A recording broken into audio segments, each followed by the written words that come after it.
Antum tahu Allah itu zat pencemburu, dan saking pencemburunya Allah tidak berkenan menerima sejengkal ibadah sedikit pun yang kita lakukan kalau sudah tercampur dengan niat yang salah, bukan karena Allah Subhanahu wa taala. Allah paling murka kalau ridhonya disejajarkan dengan ridhonya manusia. Makanya jangan pernah letih untuk berusaha. Orang yang hijrah, siapapun di sini yang sudah hijrah, perhatikan niat kita. Niat itu harganya mahal, karena apapun yang sudah berkaitan tentang hati itu harganya mahal. Susahnya beramal soleh itu menjaga niat. Makanya orang yang hijrah, satu, jangan pernah mengobral masalah hijrahnya terlalu berlebihan. Cukup dia katakan dia hijrah untuk memantapkan posisinya, selebihnya jaga niat, karena sesungguhnya menjaga niat itu menjamin keselamatan kita nanti di akhirat, karena Allah itu berinteraksi dengan kita selama kita benar di dalam masalah niatnya. Itu yang pertama. Yang kedua, ikhwan, orang yang hijrah itu ternyata tidak sadar banyak melukai orang tua. Allah Karimir Rahman, ya salam. Antum hijrah, tapi antum membuat air mata orang tua antum menetes, antum membuat bapak antum sedih di dalam kamar karena perbuatan antum yang tidak ma'ruf dan tidak sopan serta tidak lembut ketika antum hijrah, sampai antum konfrontasi langsung kepada orang tua antum, lalu antum mengatakan awam sama orang tua antum. Wallahi akhi, ribuan antum melaksanakan sholat sunnah tidak akan sebanding dengan air mata yang jatuh dari orang tua kita ketika antum mengatakan kami dalam perjalanan hijrah. Ustaz, tidak kayak gitu akhi. Makanya kemudian kita harus paham, sesungguhnya kebaikan hidup kita itu diukur dengan kebaikan kita kepada orang tua, dan sesungguhnya ruwetnya kehidupan kita itu kalau ruwet hubungan kita dengan orang tua. Antum tahu ikhwan, orang yang paling besar memiliki antum ini dan saya itu adalah ibu dan bapak saya. Maaf kata ya, kalaupun bapak saya bunuh saya, bapak saya dosa besar, tapi bapak saya tidak bisa dikisos dia. Kenapa tidak bisa dikisos, Ustaz? Al-ubuwatu tamna'ul kisos. Hubungan ayah dan anak itu menghalangi kisos, karena saking besarnya kedudukan mereka memiliki seorang anak. Makanya pernah ada pertanyaan kepada Syekh itu, Syekh, orang tua saya numpang sama saya. Ulangi lagi pertanyaan kamu. Orang tua saya numpang sama saya. Ulangi lagi pertanyaanmu. Ternyata kemudian Syekhnya berkata, sesungguhnya bukan kamu, bukan mereka yang numpang sama kamu, tapi kamulah yang numpang sama orang tuamu. Anta wa maluka li abika, kamu dan hartamu itu milik ibumu.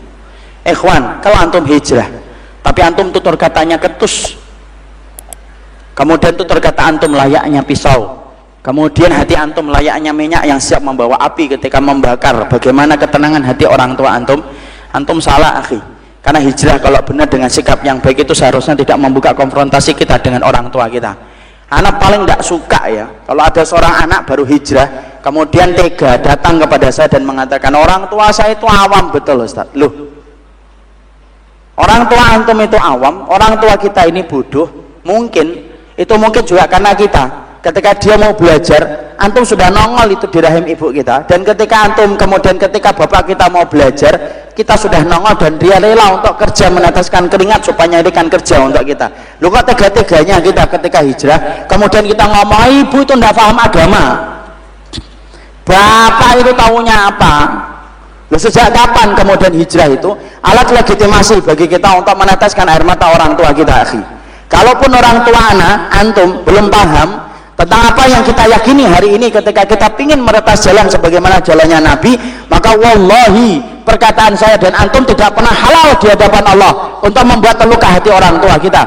Air susu yang paling mahal akhi, air susunya seorang ibu, dan sesungguhnya keringat yang paling mahal, keringatnya seorang ayah ketika meneteskan keringatnya untuk ngasih pakaian anak dan antum, sampai rela bodoh mereka untuk menuntaskan kita. Lalu kemudian ada orang hijrah nangiskan orang tuanya, wallahi saya terima dunia akhirat, wallahi saya terima dunia akhirat. Orang tua kita itu akhi, berapa banyak orang kemudian di Jakarta itu saya lihat anaknya ngaji, tapi ibunya kemudian ngomong sama saya seneng Ustaz anak saya ngaji Ustaz, tapi kalau pulang ke rumah ketus omongannya, selalu yang disampaikan kata ustadznya, seakan-akan perkataan saya itu tidak ada yang benar ketika saya mendidik dia. Wallah akhi, bukankah orang yang paling berhak dengan kesabaran kita orang tua kita akhi? Orang yang paling berhak dengan kelembutan kita itu adalah bapak dan ibu kita. Lalu sejak kapan antum belajar sama ustadz? Perkataan ustadz antum jadikan menjadi dalil dan legitimasi untuk menaikkan suara antum di hadapan orang tua. Wallahi ya akhi, ana sering melihat air mata yang jatuh semacam itu, dan ana tidak terima kalau ada orang yang hijrah melakukan kayak gitu. Kasihan ibu antum ikhwan, dulunya berapa kali mereka akan belajar, tapi antum sudah nongol di rahimnya, kemudian antum menyusahkan dia, sampai kemudian mereka tidak bisa ngapa-ngapain ketika mereka mabuk, ketika mengandung kita. Kok tega-teganya kita hari ini mengatakan kepada orang tua kita, orang tua saya jahil Ustaz, orang tua saya bodoh. Lu sepintar apa antum sampai mengatakan itu sama orang tua antum? Dan itu tidak akan terima saya. Wallahi saya nggak akan terima akhi. Maaf saya ngomongnya keras, karena saya sudah terlalu banyak melihat air mata ibu-ibu ketika kemudian menceritakan tentang anaknya. Anaknya baru ikut ngaji sekali, 2 kali dalam sepekan, pulang ke rumah nutup pintu rumahnya, lalu kemudian kamarnya setiap diketok sama ibunya, mengatakan ibu tidak paham tentang apa yang saya lakukan. Ya Allah ya salam, ribuan kali kita melaksanakan sholat sunnah akhi, tidak akan antum mampu menandingi untuk menghapuskan dosa kita ketika kita membuat air mata ibu kita itu menetes. Wallah akhi, terlalu berharga perjalanan hijrah. Antum ikut komunitas apa saja, tapi kemudian menetesnya air mata ibu antum, hati-hati antum. Tidak akan orang itu masuk surga sampai kemudian dia baik kepada ibu dan bapaknya. Ingat akhi, cetakan anak antum itu berdasarkan bagaimana perbuatan antum kepada orang tua antum. Antum kasar, walaupun atas nama kebenaran, Allah akan kirimkan anak yang juga kasar sama antum, sebagaimana kasarnya antum ketika ngomong sama orang tua. Rasulullah Wahab bin Munabbih itu mengatakan, man waqara walidayhi razaqahullahu waladan yuwaqqiruhu wa man lam yuwaqqir walidayhi razaqahullahu waladan lam yuwaqqiruhu. Wahab bin Munabbih mengatakan, siapapun anak yang hormat kepada orang tuanya, Allah akan ngasihkan dia anak yang hormat kepadanya persis sebagaimana dulu dia hormat kepada orang tuanya. Tapi siapapun anak yang durhaka sama orang tua, kasar sama orang tuanya, wallahi Allah akan kirimkan dia dengan anak yang akan durhaka kepadanya persis sebagaimana dulu dia durhaka kepada orang tua. Afwan ini saya terbawa karena sudah terlalu banyak air mata yang saya lihat dari bapak-bapak dan ibu ketika melihat anaknya ngaji. Tapi dan itulah yang harus kita ngerti. Yang kedua, perhatikan akhi, anak antum itu cetakan. Kemudian dia melanjutkan ngetik lagi, kemudian dipeluk lagi, nah begini Pak, saya lagi sibuk Pak, tolong pahami saya lah Pak. Nah tapi kan saya bapak ini jarang minta tolong sama kamu, tapi saya lagi sibuk Pak. Loh, belum kering dia ngomong, itu kemudian ada anaknya turun ke bawah dari lantai kedua, bawa handphone, kemudian dia berkata sama anak dia ini, nak tolong ambilin minuman di atas meja itu, nak ambil nak, bapak lagi kerja ini. Anaknya itu kemudian sembari megang handphone kemudian berkata, Papa, saya kan lagi sibuk, saya ada kerjaan ini, sekolahan itu, ambil sendiri Pak, saya tidak bisa ngambilin. Keluar anaknya, belum kering ngomong sama bapaknya, Allah kirimkan langsung cash dan kontan. Makanya pantas Rasulullah itu kemudian bersabda, tidak ada kebaikan yang Allah segerakan di dunia kecuali kebaikan kepada orang tua, dan tidak ada kejahatan yang Allah balas di dunia sebelum kejahatan itu nanti dibalas di akhirat kecuali kejahatan kita kepada orang tua. Hati-hati akhi, ruwetnya hidup antum dan saya karena ruwet hubungan kita dengan orang tua, tapi mulusnya kehidupan saya dan antum karena mulusnya hubungan kita dengan orang tua. Hijrah itu tidak menjadi alat legitimasi bagi kita untuk melukai hati orang yang telah kita cintai, dan itu telah ditegaskan Allah di atas arasy-Nya.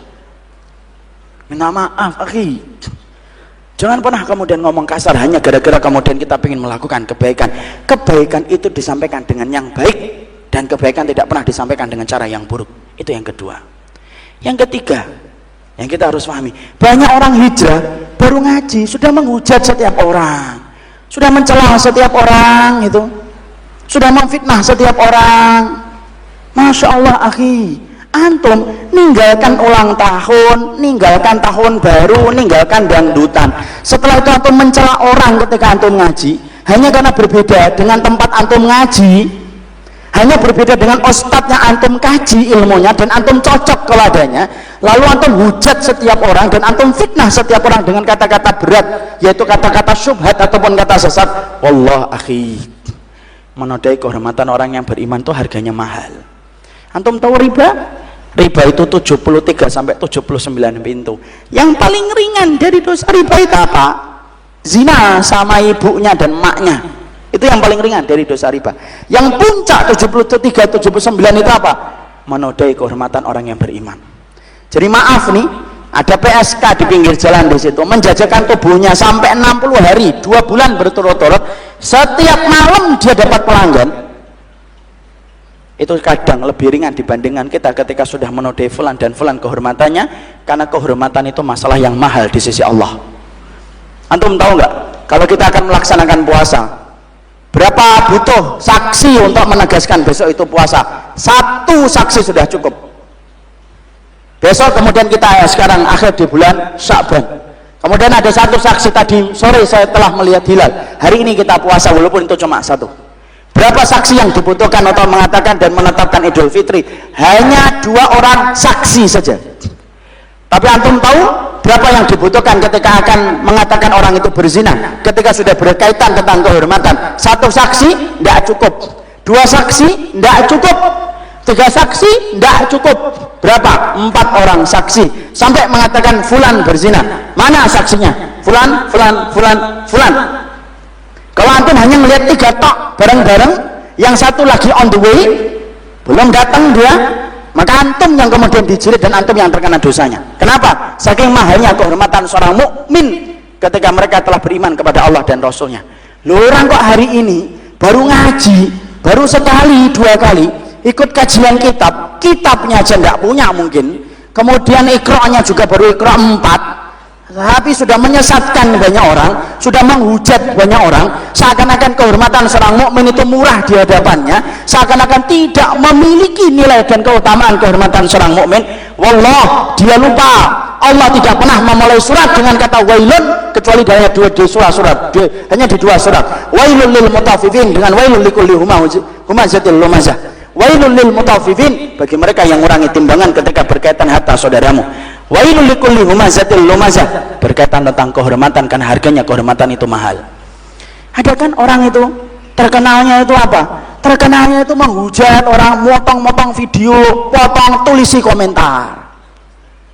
Sekolahnya di mana, sama syekh siapa, dulu bagaimana dia mendapatkan ijazahnya, nggak pernah kita tahu siapa. Dia bersembunyi di balik akun-akun yang dia miliki, menyesatkan banyak manusia. Kerjaan apa kayak gitu tuh? Dan itu salah satu kesalahan kita di dalam kita berhijrah. Hijrah itu harusnya sibuk dengan amalan yang nyata.